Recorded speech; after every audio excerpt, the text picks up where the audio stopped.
This is something that's very interesting that I want to get out to everyone that I could possibly get out to. Pornography is a huge, huge, huge part of today's society. I mean, there is an exuberant amount of people that consume pornography on a day-to-day basis. I mean, it is part of their daily routines. So many people find themselves addicted. It just is what it is. But I stumbled across this clip that I want to share with you guys, where it's really gonna break down to us the effects of because see, a lot of us, whether you used to be addicted, whether you used to be a user, a consumer, or whether you're currently doing it, a lot of people do it for the sake of self-pleasure. Let's be honest. But there are so many other detriments that don't get discussed, that the media doesn't push out. And I'm glad I found this clip, and I want to share it with you guys because it's really going to break down for us. And you're going to learn and see the effects it has on the brain, the effects that it has on your future life, and just the effects it has on you as a whole, as an individual that's consuming something that seems innocent because it's free and it's available for everyone. Something that seems innocent, what it really is doing to you behind the scenes. Let's get into this.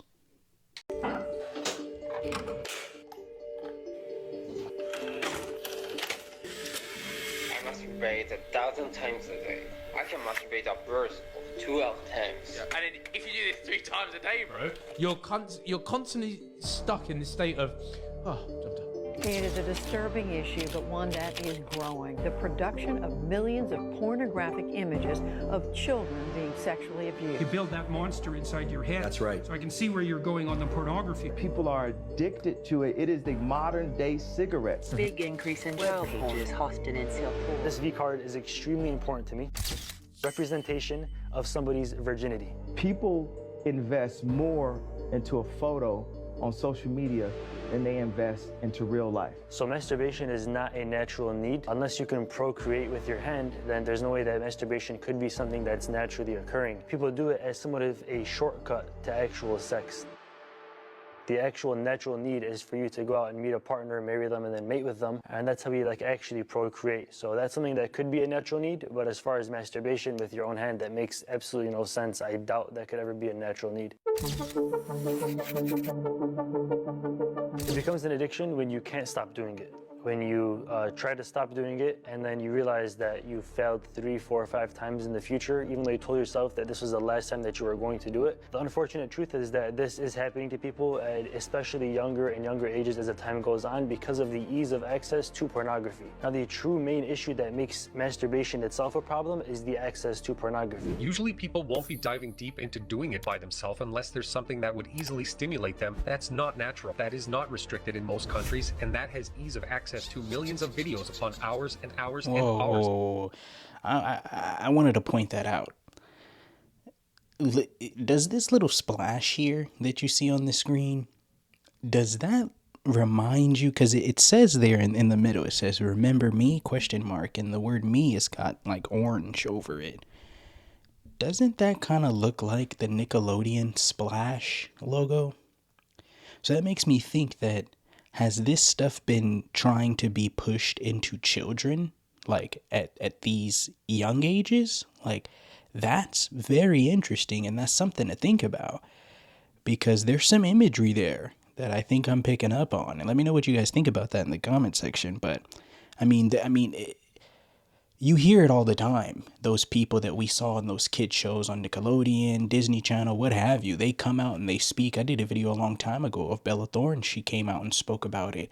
And we heard about everything that was going on in Nickelodeon just recently. So it's like, this could definitely be where it starts. And like it said, that guy was saying, these addictions are starting to happen and the suffering is happening in the younger age groups because of the ease of access that they have. Because back in the day, our parents and stuff didn't have such an ease of an access to such raw material, if you will. But you could go on practically any app. You go on Instagram, you go on any app these days. People are saying that even Twitter or X even has very explicit content, that people prefer that content content over the pornography content that they're searching on the internet. So it's very interesting how all this stuff has been hidden right there before us, but we've never really realized how conditioned our minds have become to become so lustful and so sexual. But let's keep this going. Every single category that they want. The brain is a learning prediction machine. If your brain learns to be aroused by watching other people have sex, it is not necessarily going to carry over to the ability to get aroused when you're one-on-one with somebody else. Usually it starts off as something that's very, very calm, very, very simple, and then it turns into something that's a lot more erotic and explicit and actually ends up ruining their life and their relationships because they continue to have this more and more objectified perception on women, and that's how they usually see them. Both thing works for both genders, but usually I see this happening to most of the young men, especially in this day and age. So it becomes a problem when you just can't stop, and the unfortunate truth is that most people really can't. So the harms of pornography are nearly infinite. For example, the first one is that it's extremely addictive. Like at no point in human history have we been able to do a quick search online from the comfort of our own pocket. It's been able to look at millions and millions of hours of unrestricted access to any kinds of videos of people having sex on our phones as we want. That's entirely unnatural. Our ancestors, our grandparents, have never seen as many naked people as we have seen in our day and age within nearly 5 minutes. Especially young kids who are consuming a lot of pornography, the brain is learning sexual arousal to other people having sex. So you're going to program yourself into being a voyeur? Eventually to a point where you actually have something called PIED, porn-induced erectile dysfunction, which I know somebody in real life that actually does have this, where they really just can't do the real thing anymore because they're so used to doing it to a video and watching a girl that has like extremely physically exaggerated elements that are not natural or real in any sense. So the only thing that can make this person get in the mood is something that's not even real. So they're living. Yeah, man. And real quick, we're gonna keep it going. I've had an old friend of mine explain that to me because of how addicted they were in that realm of pornography. And that PIED thing he was talking about is real because you become so desensitized because it's so available to us, man. It's so right out there. I mean, like I said, you could log into any social media platform right now, and I guarantee you within 30 seconds, you're going to see something explicit. It's just all available. It's all out there. So it just makes it easier for people to see it, thus makes it easier for people to get addicted to it and become desensitized. And like that old friend of mine was saying, like, yeah, I mean, I remember he used to tell me stories vivid, disclaimer here, but he would have to go pretty hard or he'd have to really get aggressive. Like that gentleman was saying in this clip earlier, it gets explicit. It only gets more. It gets more and more and more because it's like an it's an addiction, it's like a drug that you can get addicted to, when people have that drug and they have that hit and they want more because they're searching for that high, that first time, that first release, that first build up, that first moment of ecstasy, if you will. So it's the same way, man. It ends up being the same exact thing, and the damage and the harm is the same. Let's keep this going. In this fantasy land where their body's not even working properly, they probably can't even procreate, and they're going to have a horrible marriage because of their addiction and viewership of pornography. So the objectification of people, especially women, the sexual assault, the harmful addictive acts, where it increases the amount of dopamine that you need to feel satisfied even deeper every single time. For an example, if you start off on a basic video, you end up going into something a lot more deep as time does go on because of your dopamine receptors being numbed in your brain. Or that when something a level 1 would kind of get you excited, not something a level 15 has to get you excited. And it just does not end there. The higher the dopamine peak, the bigger the drop afterwards. And it's not that you drop to baseline, you drop below baseline. Dr. Lawrence American Board of Psychiatry and Neurology shows us what happens to your brain when you watch porn using SPECT scanning. This is a scan of a sex addict brain, an 18-year-old sex addict brain. And we compare that to a normal brain. And at the naked eye, we can tell this is not normal. Now, if we compare that to someone who has cocaine addiction, this is a person who has cocaine addiction. As you can tell, in the prefrontal cortex and the parietal lobe, they're very similar, although you don't see the top part of this brain. The scalloping is about the same if we looked at this sagittally. This person's just not using as much brain because they're used to using the sex and other things to make their brain active. So the excitement of pornography. So we'll see a lot of the same deactivation from cocaine and sexual addiction. You can tell again from someone who's a normal brain, we obviously don't see that degree of scalloping. It takes over the mind.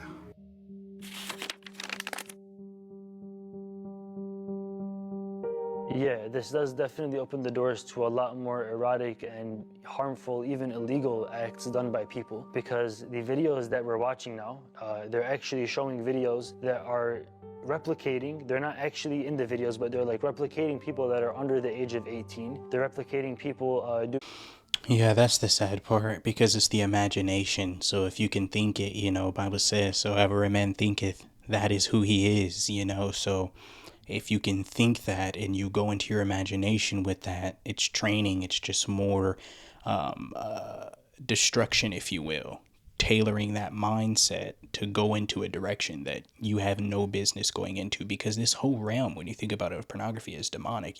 Like I said, even though we're using it for our own personal pleasure, you got to think about it. These are people's sometimes mothers. These are people's sisters, brothers, daughters, sons, friends, aunts, uncles, whatever the case may be. These are normal people, and they're allowing themselves to be exploited on camera for other people's personal gain. And these people, in order to do that, they've also been so desensitized in their mind, and they've also been led into destruction so much that they have to be so far gone and so drugged up or so filled with alcohol in order to perform the acts that they're performing on camera for millions of people to view it for free.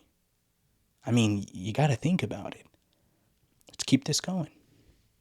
extremely nasty things that are illegal in many states. The people in the videos aren't actually doing it, they're just acting as if they are. So now the viewers that are watching this are feeling more inspired to actually do these things, like commit harmful acts of like sexual assault, or to commit acts of perverted acts and something of that sort, because they're seeing this in the video and it's becoming their actual norm now. So like I said, it always starts off as something very simple, then ends up leading to something that's actually illegal in a sense. So for an example, the categories can be anywhere from having like minors or like alleged minors in the videos, which actually the biggest companies are actually being sued for right now at the moment, or they can be replicating something as far as rape, which people find desirable, and that's actually giving them more stimuli to go out and do it in real life because they're finding these videos easily accessible in their own phones. And it's also showing stuff like assault and violence, domestic abuse, and all of the above. Even though it's not actually happening in the video or the actors are okay with it, the concept, the ideology itself is being shown and is being glorified throughout these videos, which is making people a lot more aggressive and higher chances of committing sexual assault. Can my brain heal after I quit pornography? Yes, you can heal. The good news for addicted porn users is that the brain resets with sobriety. The reward system eventually, usually around the 1-year mark, returns to baseline. Feed your brain with the right images and healthy habits. And of course, by staying away completely from watching pornography. And that's true, man. It's the images too, not just the videos. There's images, because like I said, you go anywhere online and you see a lot of images. But the thing I do like about the media platforms, because I utilize this function a lot, and I'm not kidding, I'm not just saying that, you can go in and go into the little settings and to that specific post, and you can tell that platform, the algorithm, what have you, to no longer show you post like this or post associated with posts like that. This, I know it's a lot easier said than done, but stay away from it altogether. Stay away from it. You know, when the Bible tells us to flee from sin, it literally means to like get out of there, be away. Don't play around with it. Don't play with fire. Don't think that you can do a little bit just to get. Don't even mess around with it. You know, leave your hands off of yourself. You see, I mean, back in school, they used to say, keep your hands to yourself. Keep your hands to yourself. It's like, yeah, keep your hands to yourself, but keep them off yourself. You know, but because it's a demonic realm, man. A cycle over and over where people will go on, where they'll watch it, they get their personal pleasure, they feel bad, they want to stop, they try to stop, they go back and watch it. It's a cycle. But you really have to be careful, and you have to be intentional about what you're protecting yourself from seeing, from hearing, watching, all of that stuff. You can't just go willy-nilly through life just thinking that, oh, you have to be intentional about it. I was saying that, you know, if there's an option for me to have these posts not be sent to me, not be, you know, shown to me, advertised to me, I will use that option, you know, because you want to flee. You don't want to play with fire. You don't want to mess around and get burned. That's all I got for you guys on this one, man. I appreciate it if you stayed all the way through per usual, man. But to the next one, guys. I'm out.